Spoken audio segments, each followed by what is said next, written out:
प्रदेश उन गिने चुने राज्यों में है जिन्होंने सेकंड एग्जाम का प्रोविजन रखा, पूरे विषयों पर एग्जाम की व्यवस्था की और हम अभी 5 मई के बाद उसमें जाने भी बात है। तो जो बच्चे अगर किसी कारण से असफल हो गए, मुझे लगता है उनको चिंता करनी। हम सब हमारे सभी विद्यार्थी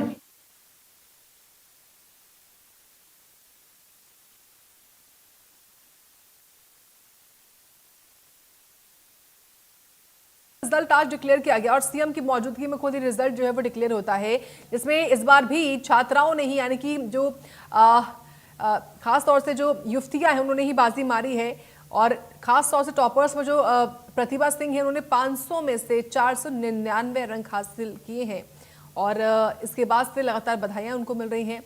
इस अवसर पर जब ये रिजल्ट डिक्लेयर हो रहा था, स्कूल शिक्षा मंत्री उदय प्रताप सिंह की मौजूदगी भी थी। ग्रामीण और जनजातीय जिलों में प्रदर्शन शानदार रहा है बच्चों का, छात्र हों छात्राएं हों। टॉपर्स ने 500 में से 499 और 494 अंक हासिल किए हैं। हाई स्कूल और हायर सेकेंडरी स्कूल का रिजल्ट डिक्लेयर किया गया है सीएम डॉक्टर मोहन यादव की तरफ से और ये सभी जो छात्र छात्राएं हैं वो लगातार अपने रिजल्ट का इंतजार कर रहे थे और आखिरकार रिजल्ट देखिए डिक्लेयर हो गया और अच्छा प्रदर्शन रहा है, अच्छा शानदार प्रदर्शन रहा है बच्चों का। इन सभी को सीएम ने बधाई भी दी है।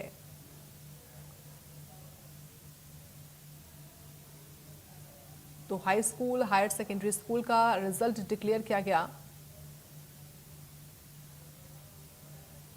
स्कूल शिक्षा मंत्री उदय प्रताप सिंह कार्यक्रम में मौजूद रहे।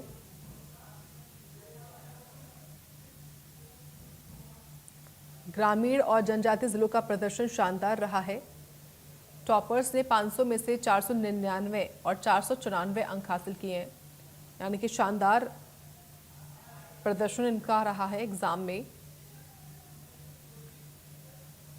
तो आज 10वीं और 12वीं का रिजल्ट डिक्लेयर किया गया सीएम मोहन यादव की ओर से।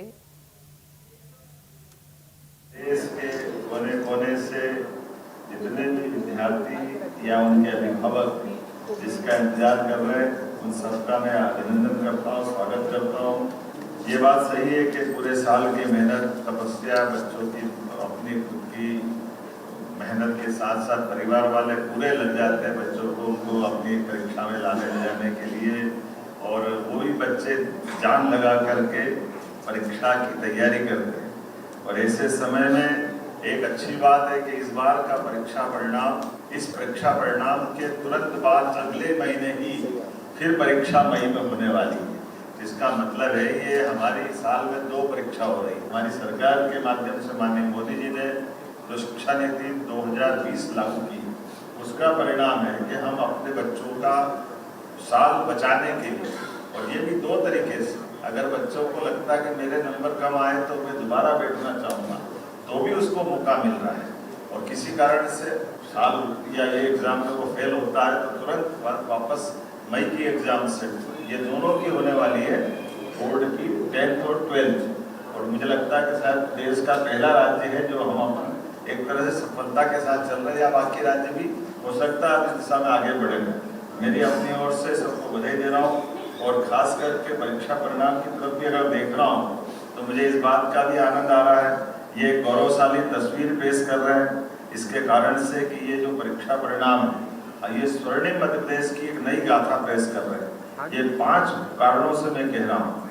इसका सबसे पहला कारण है और ये सुखद और गौरवशाली जनजाति जिलों द्वारा इस परीक्षा परिणाम में सर्वश्रेष्ठ राज्य के नाते से हमारे जिलों ने बाजी मारी है, अनुसूचित जनजाति क्षेत्र के और बच्चों ने। मुझे इस बात की प्रसन्नता है, ये बच्चों ने जनजाति क्षेत्र के माध्यम से वहाँ के स्टाफ ने, बच्चों ने, सबने अभाव कठिनाई थोड़ी सी मुख्य केंद्र से दूरी भले ही होगी, लेकिन जो क्षमता योग्यता वो किसी प्रकार से कम नहीं, उनकी प्रतिभा ने आसमान को छुआ।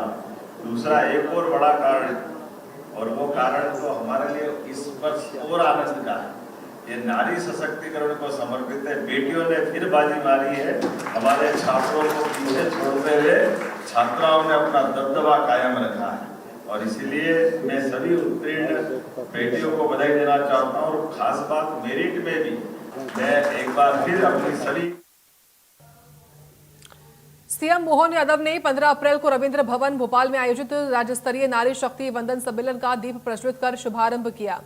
आपको बता दें कि यह कार्यक्रम नारी शक्ति वंदन पखवाड़ा के तहत आयोजित किया गया है, जिसका उद्देश्य महिलाओं को आत्मनिर्भर बनाना और उनके अधिकारों के प्रति जागरूक करना है। सीएम ने कहा कि जब शासन की बागडोर महिलाओं के हाथ में आती है तो कार्य अधिक गति और कुशलता के से पूर्ण होते हैं। उन्होंने पीएम मोदी के नेतृत्व में लाए गए नारी शक्ति वंदन अधिनियम की सराहना करते हुए इसे ऐतिहासिक बताया है।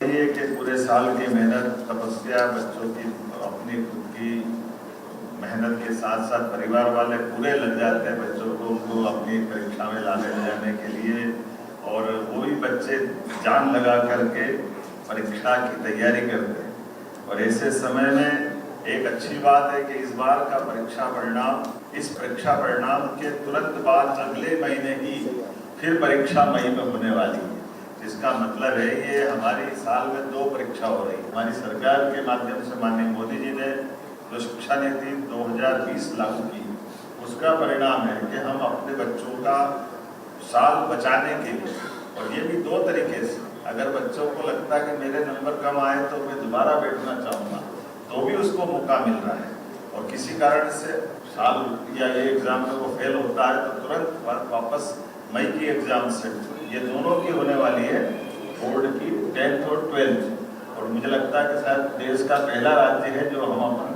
एक तरह से सफलता के साथ चल रहे हैं, या बाकी राज्य भी हो सकता है इस दिशा में आगे बढ़ेंगे। मेरी अपनी ओर से सबको बधाई दे रहा हूँ, और खास करके परीक्षा परिणाम की तरफ भी अगर देख रहा हूँ तो मुझे इस बात का भी आनंद आ रहा है, ये गौरवशाली तस्वीर पेश कर रहे हैं इसके कारण से कि ये जो परीक्षा परिणाम है ये स्वर्णिम मध्य प्रदेश की एक नई गाथा पेश कर रहे हैं। ये 5 कारणों से मैं कह रहा हूँ। इसका सबसे पहला कारण है, और ये सुखद और गौरवशाली है, जनजाति जिलों द्वारा इस परीक्षा परिणाम में सर्वश्रेष्ठ राज्य के नाते से हमारे जिलों ने बाजी मारी है, अनुसूचित जनजाति क्षेत्र के बच्चों ने। मुझे इस बात की प्रसन्नता है, ये बच्चों ने जनजाति क्षेत्र के माध्यम से वहाँ के स्टाफ ने, बच्चों ने, सबने अभाव, कठिनाई, थोड़ी सी मुख्य केंद्र से दूरी भले ही होगी, लेकिन जो क्षमता योग्यता वो किसी प्रकार से कम नहीं, उनकी प्रतिभा ने। मोहन यादव ने आज मंत्रालय में नवीन एवं नवकरणीय ऊर्जा विभाग की महत्वपूर्ण समीक्षा बैठक की अध्यक्षता भी की। मुख्यमंत्री ने निर्देश दिए कि किसानों को निर्बाध और सस्ती बिजली उपलब्ध कराना सरकार की प्राथमिकता है। साथ ही सौर और पवन ऊर्जा परियोजनाओं को निर्धारित समय सीमा के भीतर पूरा करने पर जोर दिया गया। वहीं किसानों को हरित ऊर्जा और सोलर पंप अपनाने के प्रति प्रोत्साहित करने और उन्हें जरूरी सहयोग प्रदान करने की बात भी कही गई।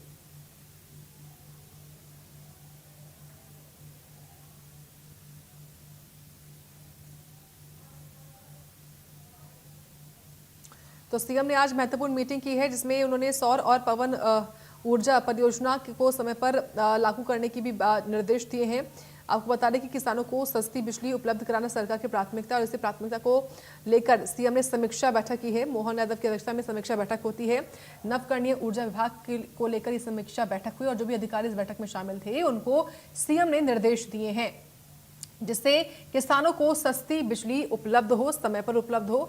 ये सरकार की प्राथमिकता है, ये अधिकारियों को निर्देश दिए और इसी के हिसाब से अधिकारी काम भी करें।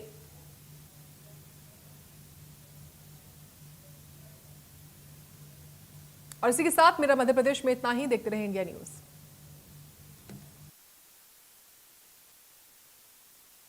नारी यानी